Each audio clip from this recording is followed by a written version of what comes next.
Welcome to the RepairQ onboarding video series. This video will be showcasing staff, including managing staff, creating staff, terminating staff, viewing attendance records, adjusting and adding new records, as well as announcements. We'll start off with staff. So to view staff members, come up here and click this little people icon on the top, or you can arrow down to staff. That will take you to your staff view screen. You've got filters on the left side. You can filter it by location, name, status, whether they're active or not active, and their role. You can also list them by name, role, location, or status. To create a new staff member, click on the button that says Add New Staff. You can do the same thing by arrowing over here and hit the plus next to staff. The required fields have a star listed. So first name, last name, email address, primary phone, alternate phone, SMS phone are not required. However, if you do want your employees to be able to reset their passwords via SMS, you need to enter their SMS phone number here and select their carrier. Username can be whatever you want. It can be as specific as training, it can be first initial, last name, it can be first name, last name, numbers, however specific you want it to be. Same with PIN. We recommend at least 4 or 5 digits. It can be numbers, letters, or a combination of the two. Make it something specific so that nobody else can guess it easily. So enter it in twice. Select employment status, whether they're active or terminated. Select their manager. Hourly pay rate if you want to make adjustments and view cost of goods based on labor. Max discount that they're able to give on a ticket or an item.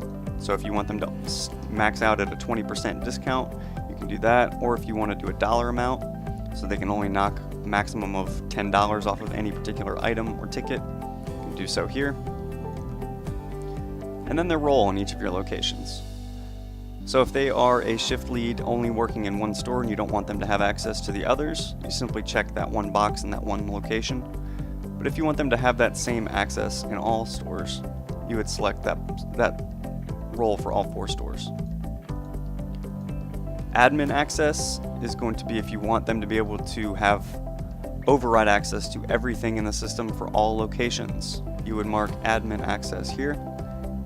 An accountant will only have access to reports and be able to view tickets and inventory, but they will not be able to make any adjustments. And no special access will be for most employees.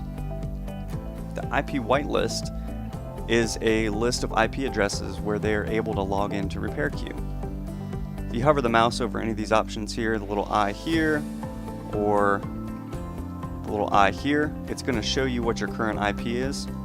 So you can plug that in as your store and type in that number there. Or if you would like to make it so that your employees can log in from anywhere, we have a universal wildcard IP address, which is the star. That will allow that employee to log in from wherever they want. You can have as many as you'd like, so if you have 2 or 3 stores, you can set all 2 or 3 locations IPs in here, and then save. If you have a staff member that no longer works for you, and you don't want them to have access to the system anymore, you simply navigate to their staff page right here, click the pencil to edit, scroll down to the status, and select terminated. That will not allow them to log into the system anymore. Everything on their past records will still be available, but they will not be able to have access anymore. Next, we'll chat about attendance records. For employees that are required to clock in and clock out, that's done with the time clock up here on the top. Enter their PIN, clock in, clock out, and you can view their attendance records.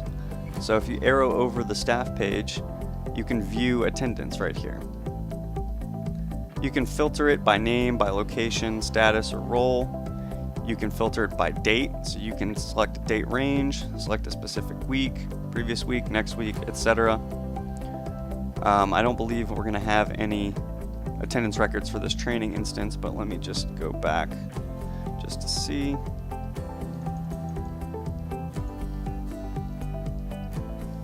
No. So any attendance records would show up right here. If you need to edit one, you can edit them from this list once they show up. If you need to add a new time record, so if you're giving your employee an hour for coming in for a meeting after hours, but they didn't clock in, you can simply select your location, select your employee, select the date, time they clocked in, to the time they clocked out, and save. That will add a time record for them. For viewing time records to export to QuickBooks, some people like to do date range, just because that way you can view 2 weeks at a time, 3 weeks at a time. Some people pay hourly, and in that case you would just select a week from the list. I mean, not hourly, weekly, so you just select a week from the list, previous weeks, next week's, etc. Let's chat about announcements. If you head over to settings, you've got staff announcements right here. You can manage what shows up on the dashboard or what's sent to email addresses or SMS numbers for each of your staff members. Creating a new one, you've got a lot of options here. You can select which location it's going to show up at, which roles will see that particular announcement, what your announcement will be. You can format it however you'd like, bold it, make it bigger, italicize, whichever. Lots of different formatting options. You can set a date that it's going to begin and a time,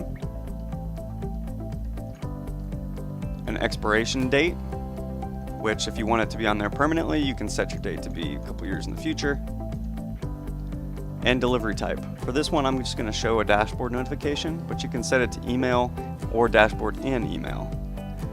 I hit save, then we'll head back to my dashboard. See, since I didn't select manager and admin, my notification does not show up. So let's head back to settings, announcements,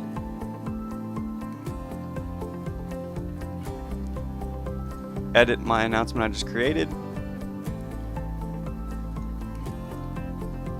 Oh, look at that. Since it's already been sent out once, I can't make any adjustments to it. So make sure you select the appropriate role list when you're creating your announcements the first time, or else you'll have to recreate it. Since it is an announcement technically, if it already sent it out, you cannot edit it. That's it for this video. We'll see you in the next one.